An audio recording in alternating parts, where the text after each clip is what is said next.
네, 역사서를 우리가 다루다 보니까 그 말씀을 받다 보니까 좀 본문이 길어지는 것이 어쩔 수 없습니다. 앞부분에 나와 있는 내용부터 좀 함께 말씀을 생각해 보면 좋겠다, 이런 생각이에요. 북왕국 이스라엘이 아수르에 의하여 멸망당하였던 그 시기에 남왕국 유다를 지켜낸 왕의 이름은 히스기야 왕입니다. 히스기야에 대한 기사를 여러분들이 지난주에 많이 묵상하셨으리라고 생각하는데요. 성경의 기록에 의하면 히스기야가 왕이 된 지 6년 후에 북왕국은 바로 그 시점에서 망했다라고 이렇게 기록이 되어 있어요. 히스기야는 굉장히 훌륭한 왕으로 평가가 되고 있습니다. 오늘 본문보다 좀 앞서 18장으로 여러분들이 한번 가보시면요. 18장에 히스기야를 그 조상 다윗의 행위대로 따라갔던 왕이다, 이렇게 이제 설명을 하고요. 18장 3절에 히스기야가 그의 조상 다윗의 모든 행위와 같이 여호와께서 보시기에 정직하게 행했다. 그리고 특별히 그 더하는 말이 있어요. 5절과 6절을 보시면 이렇게 써 있어요. 히스기야가 이스라엘 하나님 여호와를 의지하였는데 그가 전후 유다 여러 왕 중에 그러한 자가 없었으며 그의 전후 유다 왕 중에 그런 자가 없었다. 6절 같이 한번 읽어볼까요? 시작. 곧 그가 여호와께 연합하여 그에게서 떠나지 아니하고 여호와께서 모세에게 명령하신 계명을 지켰더라. 하나님을 의지하는 데 있어서 히스기야와 같은 왕은 히스기야 전에도 없었고 후에도 없었다.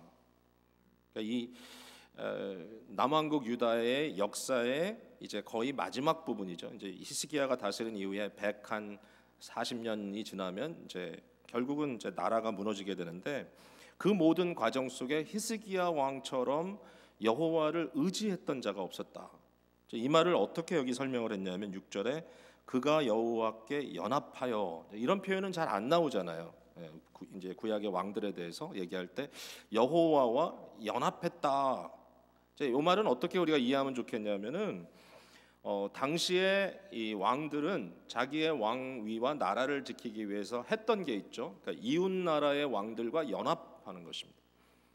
북왕국 이스라엘이 사마리아를 중심으로 망하게 되는 그 과정 속에 호세아라고 하는 마지막 왕은 에집트의 애굽의 바로와 연합했었죠. 결국 그것으로 인하여 아수르에 의하여 함락당하는 모습을 보게 되는데, 히스기야는 자기의 나라를 지키기 위하여, 자기를 지키기 위하여 다른 나라의 왕과 연합하지 않고 결탁하지 않고 여호와와 연합했다. 이런 표현입니다. 그러니까 실제로 아수르가 쳐들어왔을 때 히스기야는 다른 나라에게 도움을 청하기보다는 여호와의 성전에 들어가서 그 앞에 엎드려 오직 하나님의 도움을 구했던 이런 왕이죠. 그래서 히스기야 그러면은 기도하는 왕, 히스기야 그러면 여호와를 의지해서 응답받은 왕, 이렇게 우리가 일반적으로 이해를 합니다. 히스기야가 기도를 통해서 하나님께 응답받은 것, 유명한 일들이죠. 두 가지로 생각할 수 있는데, 하나는 나라를 구한 기도죠. 아수르가 예루살렘을 포위했을 때 오직 하나님께 온전히 엎드려 구함으로 그 위기에서 아주 초자연적인 구원을 경험하게 되는 거죠. 그리고 또 하나 히스기야의 유명한 기도의 기사는 뭐냐면은 자기가 이제 죽을 병이 드는 거예요. 이사야 선지자가 히스기야에게 와서 말하죠. 이제 너의 모든 가사를 정리해라. 이젠 끝이다. 그랬을 때 히스기야가 벽을 향하여 머리를 돌리고 하나님께 정말 슬피 울며 기도를 합니다. 하나님, 나를 구해 주십시오. 그때 하나님께서 그에게 여러 연수를 더해주는 사건이 이제 일어나잖아요. 그래서 히스기야 그러면 기도에 응답받은 왕, 기도에 응답받은 왕. 뭐 이런 식으로 이제 히스기야를 우리가 읽다 보면 참 존경스럽고 너무나 참 귀하다라는 생각이 많이 듭니다. 참 하나님 앞에 엎드렸던 왕. 근데 정말 이해할 수 없는 사건은 뭐냐면요, 히스기야 왕이 결국 그 29년 동안 나라를 다스리고 세상을 떠난 이후에 히스기야의 뒤를 이은 아들의 이름이 므낫세인데, 이제 이게 참 피곤하고 어려운 일입니다. 뭐냐면 므낫세는 아버지로부터 굉장히 좀 성공적인 그러한 한 시대를 자기가 이제 이어받는단 말입니다. 그죠? 비교적 히스기야 왕이라고 하는 깨어 있는 왕에 의해서 나라가 나름 하나님의 은혜와 은총 가운데 있었을 때 그 왕위를 이어받는데 이스라엘 또는 유다의 역사를 통틀어서 므낫세처럼 악한 왕은 없어요. 아주 최악이에요, 최악. 더군다나 또 오래 다스렸어요. 55년 동안 나라를 다스리면서 유다라고 하는 나라를 이 세상 가운데서 가장 저급한 나라가 되게 했던 왕이 므낫세입니다. 므낫세에 대한 이야기를 이제 21장으로 넘어가면 우리가 들을 수 있는데 21장 9절 말씀을 한번 보시죠. 이 백성이 듣지 아니하였고 므낫세의 꾀를 받고 악을 행한 것이, 여기 보니까 여호와께서 이스라엘 자손 앞에서 멸하신 여러 민족보다 더 심했다. 그러니까 가나안 족속들을 따라갔다. 지난주에 우리가 그런 얘기했잖아요. 북왕국 이스라엘 이방 나라를 쫓았다. 근데 그게 아니라 여기 보니까 므낫세의 경우는 그의 앞에 쫓아내었던 모든 이방 나라 가나안 족속들보다 더 심했다. 그러면 진짜 말 그대로 이제 최악이에요, 최악. 뭐 그가 한 일들을 보면 어떻게 하나님의 백성이, 또 백성이라고 일컫는 자들이 이렇게까지 저급한 민족이 됐을까라고 정말 이해할 수 없는 그런 참 번민 같은 걸 느끼게 되는데, 므낫세의 최고의 죄를 얘기하자면 거기에 대해서 지난주에도 우리가 잠깐 언급한 거죠. 무고한 자의 피를 흘렸다라는 부분에서 굉장히 강조가 되고 있어요. 21장으로 갔잖아요. 16절에 한번 보세요. 16절에 이런 말이 이제 반복해서 나오는데, 므낫세가 유다에게 범죄하게 하여 여호와께서 보시기에 악을 행한 것 외에도 수많은 이제 영적인 범죄를 행했는데 또 무죄한 자의 피를 심히 많이 흘려 예루살렘 이끝에서 저끝까지 가득하게 하였더라. 그러니까 예루살렘을 완전히 흘리지 말아야 될 무고한 innocent blood로, 여기 이제 innocent이라는 말은 물론 인간이 근본적으로 죄가 없다 이런 얘기를 하는 건 아니고 다 우리가 죄인이지만 그러나 마땅히 죽어야 할 이유가 없는 자들에게 이 아주 포악한 행동들로 그들을 압제하고 특별히 힘없는 자들을 아주 비참하게 억누르는 그러한 일이 므낫세 시대에 있었다. 너무너무 이게 많았던 거죠. 이제 이 정도가 되면 이제 심판이 임할 수밖에 없는 거예요. 노아의 시대를 얘기할 때도 포악함, 이 바이올런스가 땅을 다 채웠기 때문에 심판이 올 수밖에 없는. 여러분, 제가 이제 오늘 본문의 말씀을 이제 다루기 전에 이제 이런 이야기를 합니다만은 이제 전체적인 컨텍스트를 좀 보기 위해서인데요. 사실은 오늘 본문에 나오는 요시야의 정말 왕의 아름다운 모습을 보여주고 그가 대단한 개혁을 이루었음에도 불구하고 결과적으로 예루살렘은 구원을 받지 못해요. 그러니까 그 역사적으로 말이죠. 결국 바벨론에 의해서 함락을 당하는데 왜 그랬느냐? 이와 같은 요시야의 멋들어진 개혁이 있었음에도 불구하고 왜 결과적으로 예루살렘은 몇 세대 가지 못해서, 아니 정말 그의 이 요시야의 아들들은 뭐 다스려 보지도 못하고 변변하게 애굽에 의해서 결과적으로 바벨론에 의해서 멸망당하는 이제 그런 일이 벌어지는데 왜 그랬느냐? 이제 여기에 대해서 이렇게 기록돼 있어요. 자, 24장으로 조금 또 앞서갑니다. 오늘 좀 잘 따라오셔야 되겠습니다. 24장에 3절 한번 볼게요. 이 일이 그러니까 결국 이제 바벨론에 의하여 느부갓네살에 의하여 예루살렘이 이제 망하는 이 일이 유다의 임함은 곧 여호와의 말씀대로 그들을 자기 앞에서 물리치고자 하심이니 이는 뭐라고 써 있어요 여기? 므낫세의 지은 모든 죄 때문이며. 4절 같이 읽을게요. 시작. 또 그가 무죄한 자의 피를 흘려 그의 피가 예루살렘에 가득하게 하였음이라 여호와께서 사하기를 즐겨하지 아니하시니라. 결국은 므낫세가 저지른 예루살렘을 무고한 피로 가득 채웠던, 그러니까 이 원한이죠. 원한. 하나님의 공의의 입장에서 단순히 그냥 그래 용서해 줄게 정도의 어떤 용서의 건이 아니라 이것은 정말 피 흘림이 없이는 죄사함을 받을 수 없는 이 생명에 대한 문제인 거죠. 저는 이 부분을 좀 생각하면서 우리가 죄에 대한 좀 심각함을 다시 한번 좀 고려하지 않을 수 없다고 생각해요. 여러분, 피 흘림에 대해서는 성경이 너무 중요하게 다루고 있습니다. 피 얘기가 많이 나오잖아요, 성경에. 왜냐하면 피 흘린 죄값을 치를 수 있는 유일한 방법은 피 흘림밖에 없어요. 어떠한 사회가 만약에 정말 사람을 죽이고 사람의 피를 무고하게 흘린 그 죄에 대해서 돈을 치르고 나올 수 있다면 그건 잘못된 사회예요. 그건 정당하지가 않아. 너무 심각해. 가인이 아벨을 죽인 이후에 처음부터 하나님은 이 말씀을 하세요. 창세기 9장에 이런 말씀을 하세요. 9장 6절에 다른 사람의 피를 흘리면 그 사람의 피도 흘릴 것이니 이는 하나님이 자기 형상대로 사람을 지으셨음이니라. 정말 어떠한 일보다도 무고한 생명을 해치는 그러한 일에 대해서 경고하기를, 이것은 피를 흘렸다면 그 피로밖엔 갚을 수가 없다. 왜냐하면 인간은 하나님의 형상대로 지음받은 존재이기 때문에. 다른 죄에 대해서 짐승을 잡아서 드리는 제사, 물론 그것도 예수 그리스도의 절대적인 대속 사건의 예표이긴 하지만 그렇게 할 수 있지만, 그러나 정말 무고한 자를 죽인 이 죄에 대하여 고의적으로 이 부분에 대해서는 피값을 요청하는 이러한 일이 계속 등장을 하고 있는 것입니다. 예수님도 이 살인 문제에 대해서 굉장히 깊숙이 다루셨죠. 예수님은 심지어는 마음의 상태까지 들어가서 다루셨어요. 형제를 미워하는 것, 이걸 좀 더 깊이 들어가면 형제를 아주 디스파이스하는 것, 경멸하는 것, 인격적인 죽임이죠. 살인, 형제를 저주하는 것. 어떻게 저주하죠? 너는 좀 없어졌으면 좋겠다. 너는 살아있을 가치가 없다. 사람의 생명을 이처럼 짓밟는 행위, 이런 것들에 대해서 예수님께서 심각하게 말씀하십니다. 이는 곧 살인이다.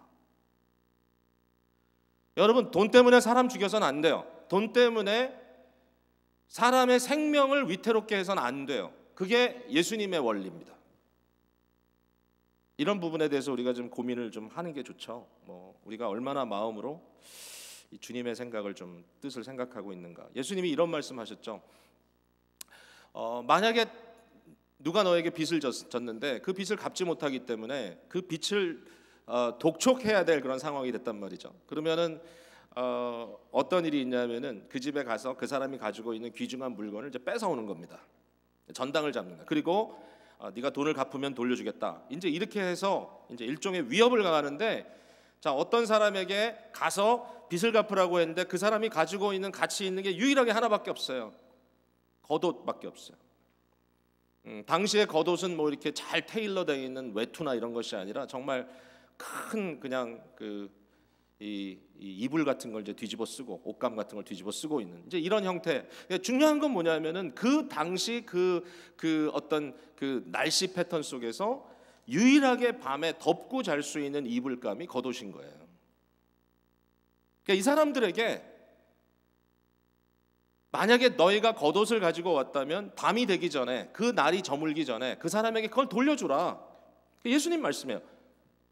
살인하지 말라. 그 사람을 경멸하지 말라. 추운 밤에, 춥고 떨 수밖에 없는 밤에 아무리 나에게 빚진 자라 할지라도 그 사람이 아무것도 덮을 것이 없어서 혼자 쭈그리고 앉아서 정말 전전긍긍하고 있는 그 모습을 머릿속에 생각하면서도 긍휼히 여기지 않는 것은 살인이다. 이렇게까지 얘기하시는 거예요. 돌려주라. 아무리 너의 빚이 중하다 할지라도 사람의 생명보다는 중하지 않다.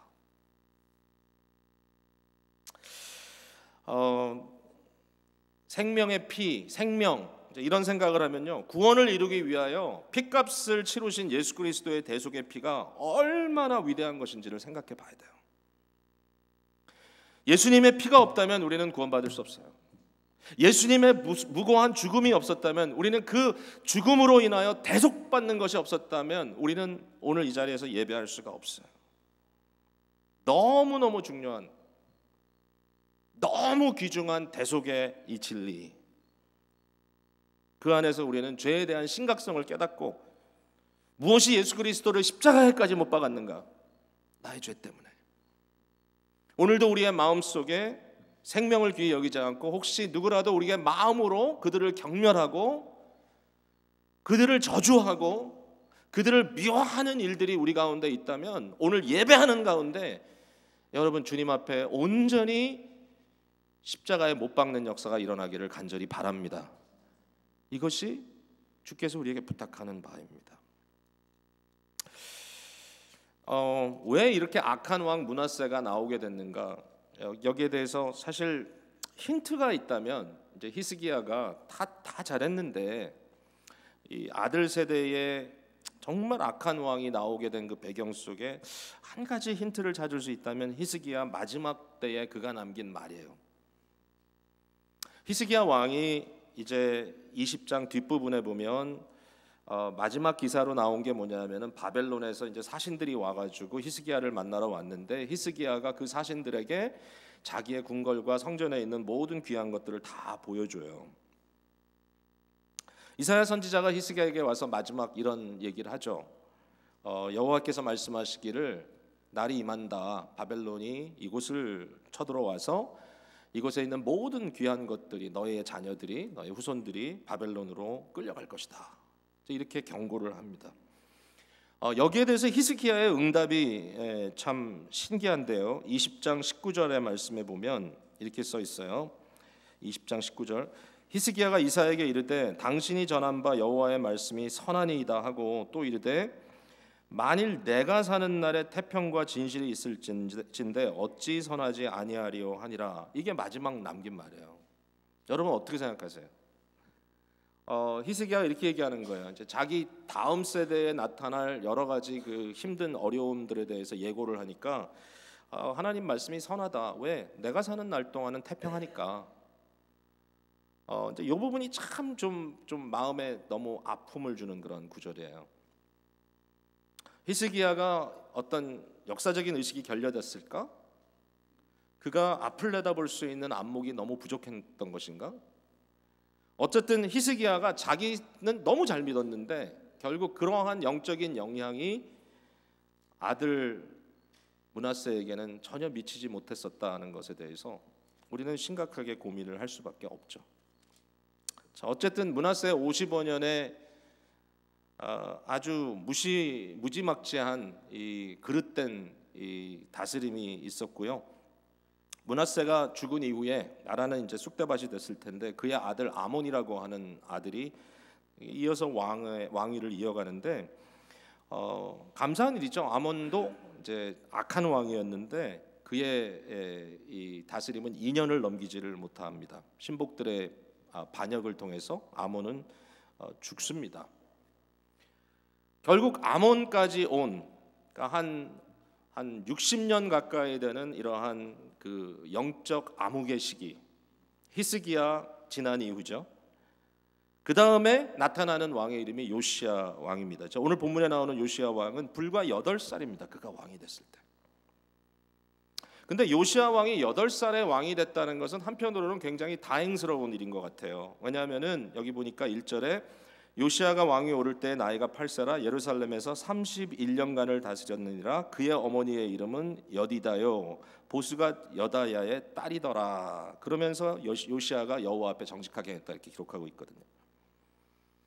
요시야가 왕위에 올랐을 때는 8세였고 요시야는 8세에 그의 아버지 아몬을 잃었습니다. 그리고 그의 할아버지도 그 전에 물론 돌아가셨고요. 결국 요시야에게 영향을 미쳤던 어른이 있었다면 그는 여기 보니까 여디다라고 하는 그의 어머니였고 자기의 아버지 쪽 할아버지는 폭군 중에 폭군이었고 가장 악한 왕이었지만 여기 보니까 참 특이하죠. 어머니의 아버지 이름까지 등장을 합니다. 보스가 아디야의 딸이었다. 이걸 뭐 정확하게 본문을 근거로 해서 얘기할 수는 없지만 요시야의 이 어린 시절 8살밖에 안 된 아기 왕, 그러나 그를 영적으로 영향을 주고 그를 키워냈던 그러한 그 존재는 아마도 경건을 프랙티스했던 그의 어머니와 그의 어머니 쪽의 조부가 아니었을까? 뭐 이런 예측을, 이런 상상을 해볼 수 있을 것 같습니다. 요시야는 참 하나님께서 귀하게 쓰신 왕인데요. 요시야의 그 행적의 가장 핵심적인 그 키워드는 개혁이죠. 요시야는 개혁을 일으킨 왕입니다. 60년 가까이 쑥대밭이 돼버린 남왕국 유다 그리고 예루살렘을 온전히 새롭게 정리했던 그런 아주 굉장히 그 시대를 한 시대를 살림으로써 결국 하나님의 진노, 하나님의 심판을 보류하게 했던 왕인 거죠. 도대체 어떻게 이런 개혁이 이루어졌는가? 도대체 어떤 것을 근거로 이런 개혁이 이루어졌는가? 바로 그 얘기가 오늘 본문의 얘기입니다. 요시야가 성전을 정리하고 성전을 깨끗하게 치워야 되겠다고 하는 그런 마음을 갖게 됩니다. 이미 왕이 된 지 18번째 되는 해니까 뭐 이제 많은 시간이 이미 흐른 거죠. 그의 마음속에 이 성전이 이처럼 이 부모, 할아버지 시대로부터 내려온 이 정말 성전을 온갖 잡다한 거짓된 우상들에 대한 제단들로 가득 채워놨더니 모든 것 다 치워버리고 이제 하나님의 어떤 경건성을 이제 회복하려고 하는 그런 마음을 하나님께서 그의 마음에 주신 것 같아요. 근데 그때 이러한 과정 속에 놀라운 하나의 사건이 벌어지는 거죠. 대제사장이 성전 안에서 율법책을 발견하는 겁니다. 자, 이게 한편으로는 되게 의아합니다. 아니, 성전이 있는데 율법책이 없었다고? 심지어는 서기관들이 있는데 율법책이 없었다고? 여러분 이해가 됩니까? 말이 안 되잖아요. 적어도 율법의 책의 카피가 여러 가지가 있었어야 되는데 이 시대에 신명기라고 말할 수 있는 이 율법책이 완전히 미싱된 거예요. 그러니까 이걸 어떻게 우리가 이해해야 될까? 므낫세의 이 시대의 그 악함이 여기까지 미친 거예요. 제가 이렇게 봤을 때는 누군가 그 성전의 어떤 그 한 장소에다가 이 마지막 남은 하나의 율법책 카피를 누가 숨겨놓은 거예요 거기다. 근데 그분이 그냥 돌아가셨나 봐. 알려주질 못하고.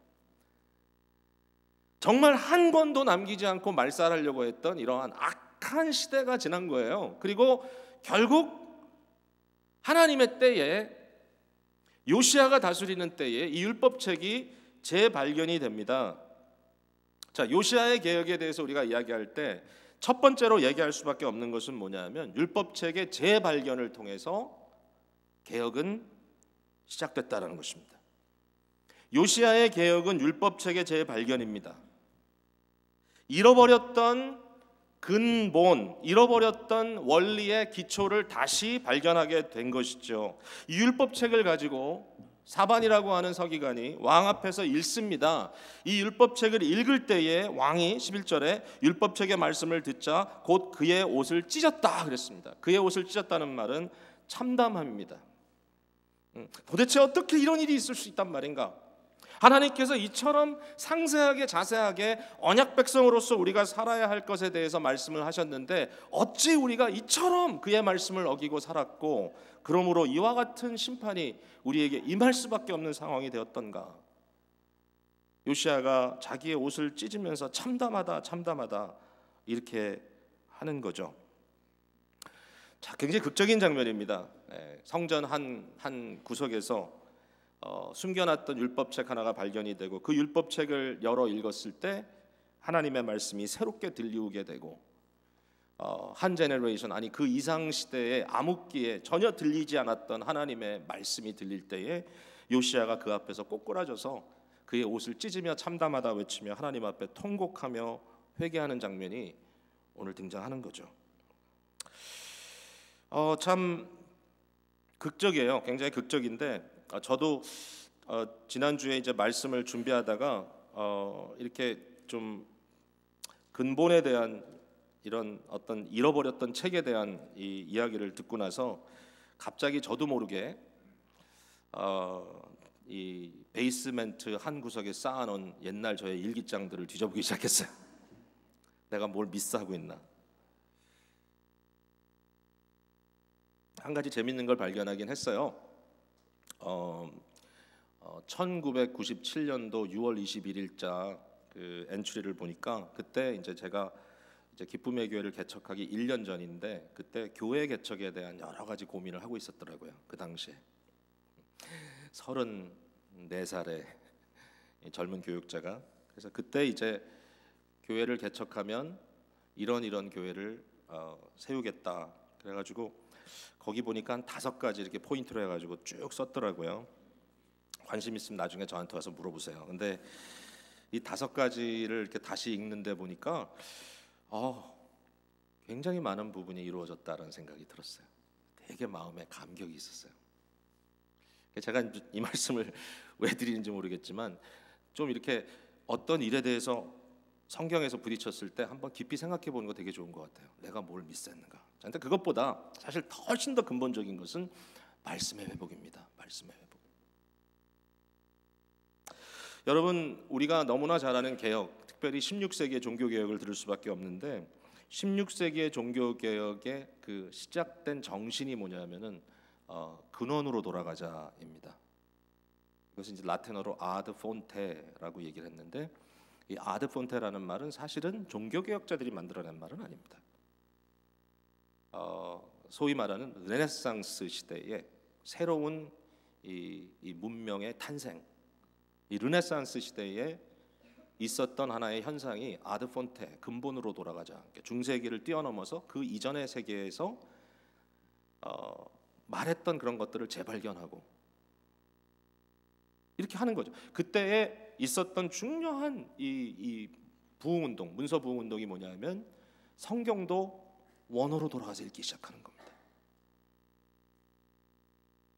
라틴어 성경이 아니라 또 교회의 전통으로 인하여 여러 가지 왜곡된 프랙티스, 어떤 행위들과 왜곡된 해석들로 인하여 더덕더덕 되어져 버린 그것을 지나 넘어 뛰어서 이미 종교개혁자들이 소위 우리가 아는 루터라든지 칼빈이라든지 이런 분들이 개신교의 어떤 그런 기치를 들기도 이전에 구교 안에서도 헬라어 성경으로 성경을 다시 읽기 시작하고 히브리어 성경을 다시 읽기 시작하고 중요한 포인트죠. 에드 폰테, 이 폰테라는 말은 파운틴, 샘물입니다. 샘물의 근원으로 돌아가자. 여러분 오해하지 마세요. 이것은 그냥 초심으로 돌아가자 이런 말 아닙니다. 단순히 처음에 마음가짐을 다시 가져야 되겠다. 그게 아니라 아드 폰테, 파운틴. 기독교에서 말하는 진정한 의미에서의 파운틴은 뭐냐면은 이것은 하나님께서 우리에게 남겨주신 권위 있는 문서입니다. 사람의 어떤 의도가 아니라 이것은 하나님의 계시의 말씀인 거죠. 그죠? 그래서 성경 말씀이 회복되고 성경 말씀이 다시 발견되고 성경 말씀에 대한 관심이 다시 부흥되고 살아나는 것은 모든 개혁의 시초입니다.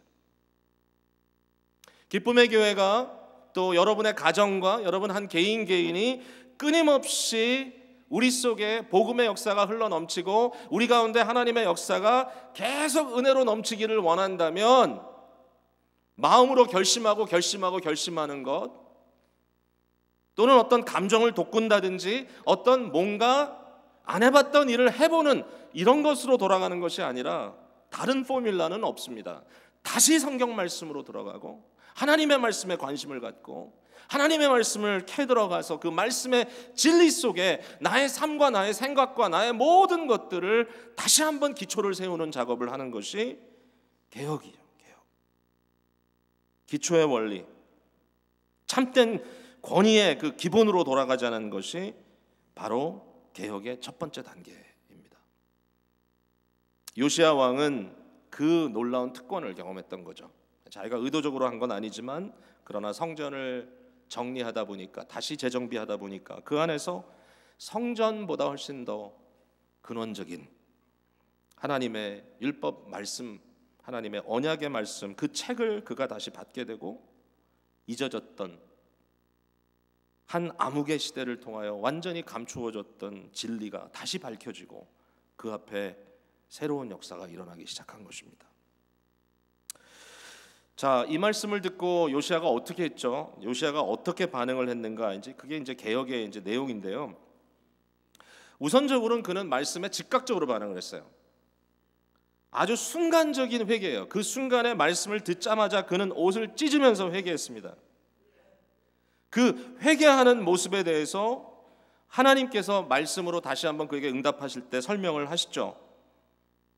열왕기하 22장 19절에 내가 이곳과 그 주민에게 대하여 빈터가 되고 저주가 되리라 한 말을 내가 듣고, 왕이 그 말을 듣고 마음이 부드러워져서 여호와 앞 곧 내 앞에서 겸비하여 옷을 찢고 통곡하였노라, 이렇게 얘기합니다. 하나님의 말씀을 들었을 때 그 순간을 놓치지 않고, 그 순간에 마음속에 들려진 하나님의 말씀을 외면하지 않고, 내가 지금 컨비니언트한가, 지금 이 상황이 나에게 좀 편안한 시간인가, 좀 기회를 만들어야 될 텐데, 그렇게 뒤로 늦추지 않고 그 순간에 그 말씀을 듣자마자 왕이 그 앞에서 자기 옷을 찢으며 참담하다 하고 하나님 앞에 엎드려 통곡하며 회개하는 모습. 하나님 앞에 이렇게 마음이 부드러워야 되는데, 그죠? 여기 이렇게 써 있죠. 마음이 부드러워져서 여호와 앞 곧 내 앞에서 겸비하여. 여러분, 이런 말에 이런 의미로 생각한다면 우리 기독교인들은 하나님 앞에서는 뭐 선비 이런 거 따지면 안 돼요. 하나님 앞에서 폼 잡으면 안 돼요. 하나님 앞에서 뭔가 이렇게 우아하기 위하여 나의 어떤 적당한 시기와 장소를 기다리면 안 돼요. 주체할 수 없는 마음속으로부터 터져나오는 회개의 눈물이 있어야 하고, 정말 오늘 이 순간에도 이 말씀을 들을 때에 집에 가서 다시 한번 생각해 보지가 아니라 이 말씀이 내 마음에 부딪힐 때, 내가 옳지 않았구나, 내가 잘못되었구나, 우리 가정에 지금 어려움과 문제가 있는데 이게 잘못됐구나, 내가 교회 생활을 하는 가운데 사람들 관계에서 내 마음으로 누구에 대한 나의 마음의 자세가 잘못되었구나라고 했을 때 나중에 한 번 더 생각해 보지가 아니라 지금 이 순간에 하나님 앞에 겸비하여 마음이 부드러워 주 앞에 꼬꾸라지는, 이게 개혁의 첫 출발이었어. 지금이에요, 지금. 그리고 나서 두 번째로 요시야가 한 게 뭐냐면은 그 말씀의 의미를 더 잘 알고 싶었어요. 그래서 자기 주위에 있는 모든 하나님의 어떤 영적인 일에 관심이 있는 자들을 다 불러 모읍니다. 그리고 이 책에서 말하고자 하는 것이 과연 뭔지 하나님께 좀 여쭈어 달라고 이렇게 부탁을 합니다. 놀라운 사실은 이미 중심부, 예루살렘의 중심부에 들어와 있는 사람 중에는 어느 누구도 하나님과 소통하는 사람이 없었습니다. 얼마나 안타깝습니까? 당시에 성전에 들어와서 일하던 사람들조차도 여호와와 소통하는 사람이 없었습니다. 그래서 어디로 갔다고요? 예루살렘 첫째 구역이 아니라 둘째 구역에 살고 있는, 그것도 남자도 아닌 한 여자 선지자를 찾아가서 홀다라고 하는 여인을 찾아가게 됐는데, 그를 만나게 됐는데 그에 대해서 설명이 아주 굉장히 많죠. 여기 보니까 뭐 족보가 다 나오는데 14절에 할라스의 손자 디가의 아들로서 예복을 주관하는 살룸의 아내였더라. 좀 복잡하네요. 뭐 이거 다 들으면 누군지 아나요? 모르겠어요. 저것도 기록할 때는 이러한 이름들이 어떤 의미가 있었는지 모르지만 적어도 제가 이걸 읽을 때는 뭐 이렇게 크게 의미로 다가오지 않는데, 중요한 것은 뭐냐면 그가 예루살렘의 중심부에 있던 인물이 아니었다는 거예요. 바로 이 선지자를 통하여 하나님의 말씀이 임하는데, 그 말씀을 들을 때에 말씀에 대한 좀 더 깊은 이해와 깨달음이 생겼던 것이죠. 그리고 마지막으로 그가 했던 것은 뭐냐면 전심전력을 다하여 자기가 듣고 깨닫고 이해한 것을 기초로 해가지고 잘못된 것을 바로잡는, 그냥 한순간의 개혁이 아니라 지속적인 개혁을 이루어냈다라고 하는 것입니다. 한 번도 하지 않았던 것도 했어요. 예를 들면 사사기 이후에 유월절을 이와 같이 지켰던 적이 없었던 거예요. 처음으로 요시야가 유월절을 유월절답게 지켜낸 거예요. 이렇게 했습니다. 전력을 다하여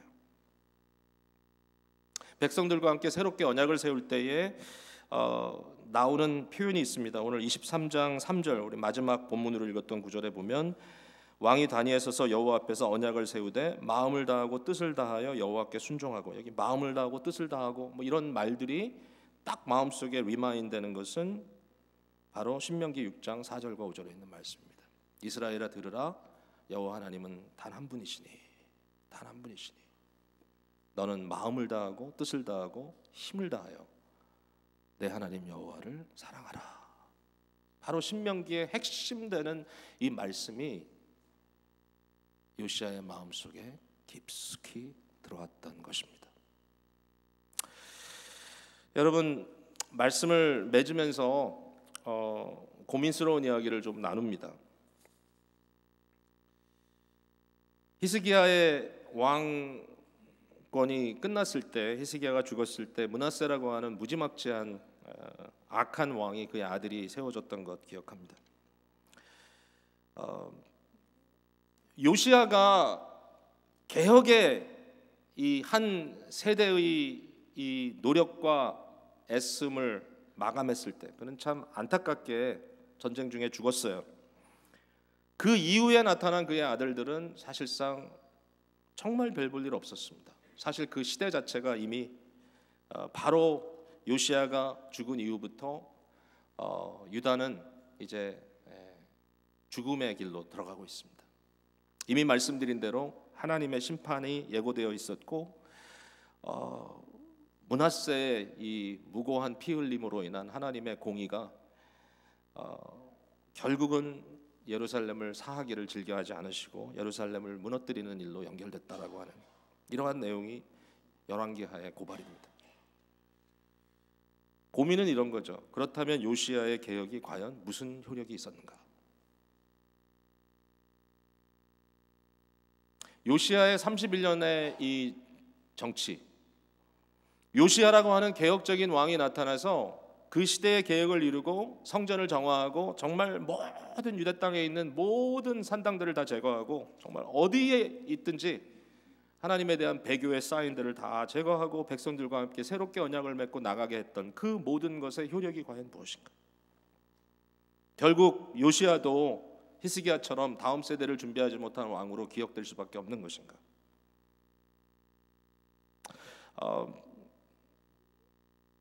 그럼에도 불구하고 마음에 들어오는 한 가지 도전은 있더라고요. 이 상황에 대해서.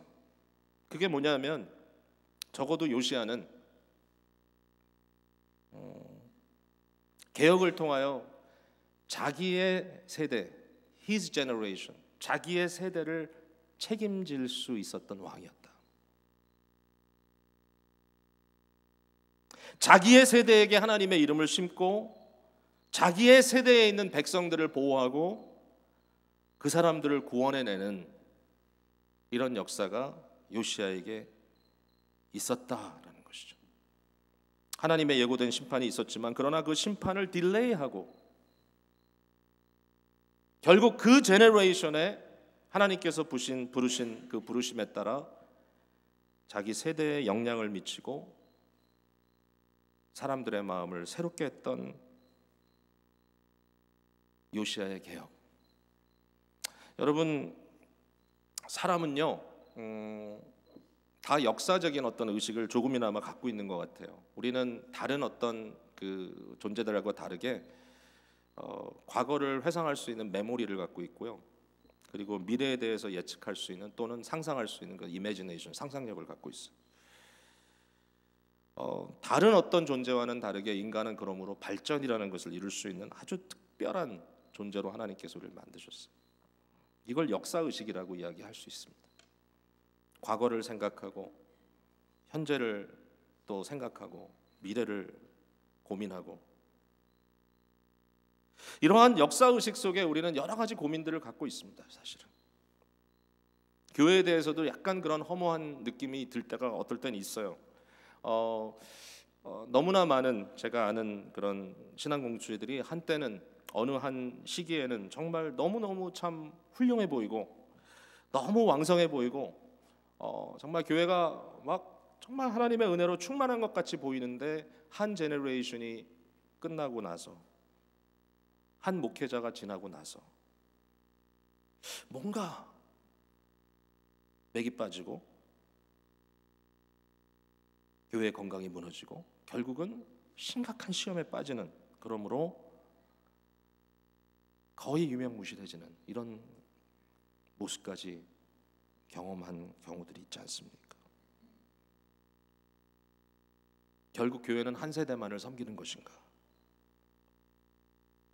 기쁨의 교회가 다세대를 섬기는 교회가 되기 위해서 나름 애를 쓰고 히스기야 신드롬에 빠지지 않기 위하여 자녀 세대를 위하여 교육하고 또 마음으로 기도하고 하는 그러한 일들이 있는 가운데 지금 우리가 무엇을 할 수 있을까? 지난 20여 년 동안의 교회의 역사를 보고 감사할 부분이 분명히 있고 또 하나님 앞에 회개하고 부족한 부분도 많이 있겠지만 과거 20년 그리고 앞으로 20년을 지켜낼 이 말씀을 듣고 있는 다수의 어떤 분들,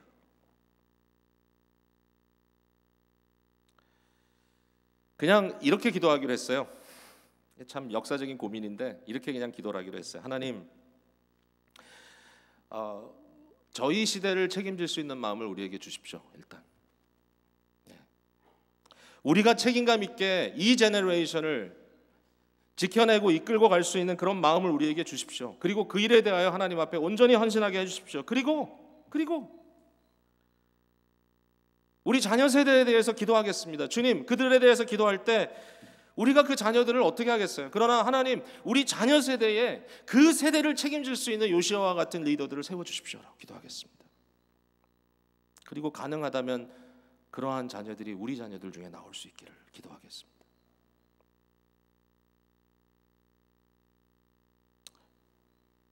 히스기야가 자기 세대에 태평하니 감사하구나, 하나님은 선하구나.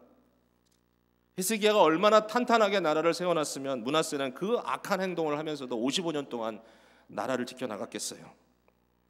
여러분, 우리 자녀들을 향하여 우리가 어떤 마음을 품습니까? 자, 고생은 내가 할 테니까 너희들은 좀 편안하게 이제는 그냥 가질 거 다 가지고 한번 살아봐라. 아무리 생각해도 그 세대를 위한 개혁과 부흥은 또 일어나요.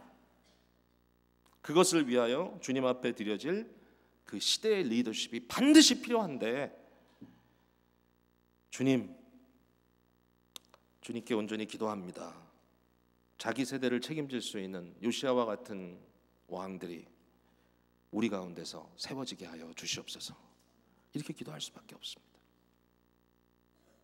우리 부모님들의 마음속에 그런 기도가 있기를 바라고, 역사서를 통하여 이제 마무리 지면서 우리들이 보는 것은 하나님의 신실하심, 그의 약속은 이루어지고 결국 예수 그리스도를 만난 저와 여러분이 얼마나 행복한 존재인가. 하나님의 나라, 이런 여러 가지 인간 역사의 부조리 속에도 끊임없이 그 소망이 이어지고 우리에게 결국 약속된 그 나라의 모습을 우리가 또 기대하면서 주여 이 시대에 하나님의 은혜를 가지고 시대를 볼 수 있는 그런 사람들 되게 해주십시오. 기도하는 저와 여러분 되기를 바랍니다. 기도하겠습니다.